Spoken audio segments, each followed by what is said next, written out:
नारियल का जन्म कैसे हुआ। प्राचीन काल में सत्यव्रत नाम के एक राजा राज करते थे।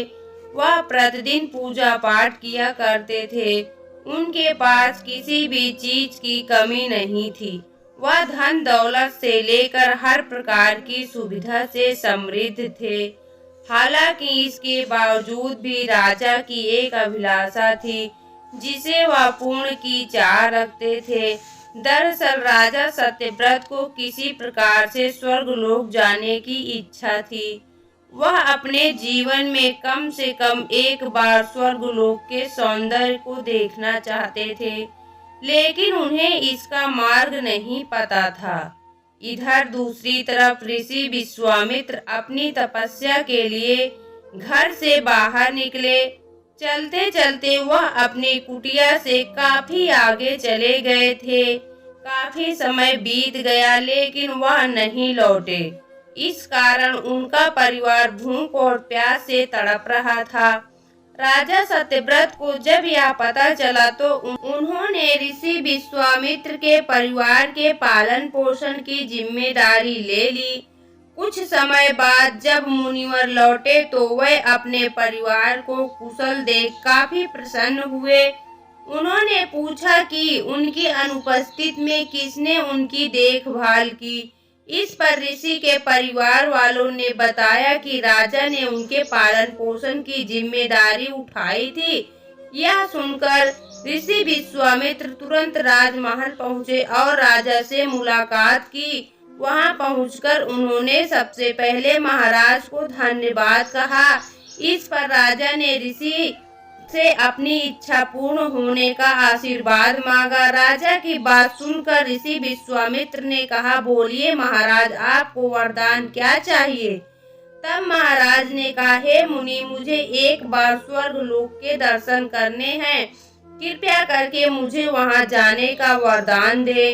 राजा की प्रार्थना सुनकर ऋषि विश्वामित्र ने एक ऐसा रास्ता बनाया जो स्वर्गलोक की ओर जाता था। यह देख राजा सत्यव्रत बहुत खुश हुए।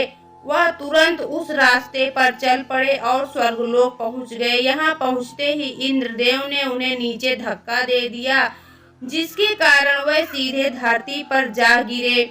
राजा ने सत्यव्रत से तुरंत सारी घटना ऋषि विश्वामित्र से बताई।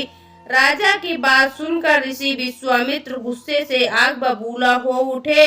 उन्होंने तुरंत सभी देवताओं से इस बारे में बात की और इस समस्या का हल निकाला, जिसके बाद राजा के लिए एक नया स्वर्गलोक बनाया गया।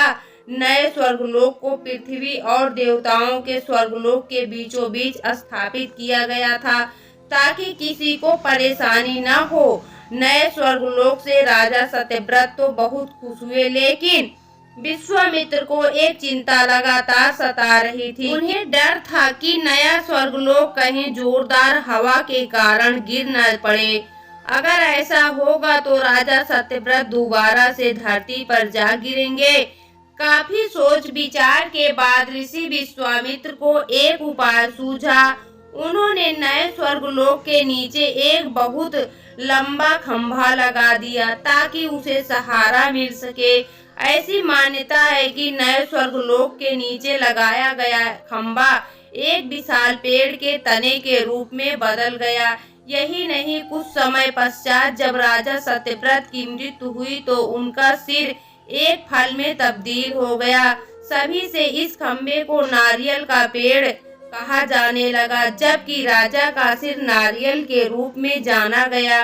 यही कारण है कि नारियल का पेड़ इतना लंबा होता है। इस कहानी से हमें यह सीख मिलती है कि अगर सच्चे मन से किसी की मदद करें तो हमारी हर ख्वाहिश पूरी हो सकती है। दोस्तों, आपको यह पौराणिक कथा कैसी लगी कमेंट बॉक्स में जरूर बताएं और चैनल को सब्सक्राइब करना न भूलें। वीडियो देखने के लिए आपका बहुत बहुत धन्यवाद।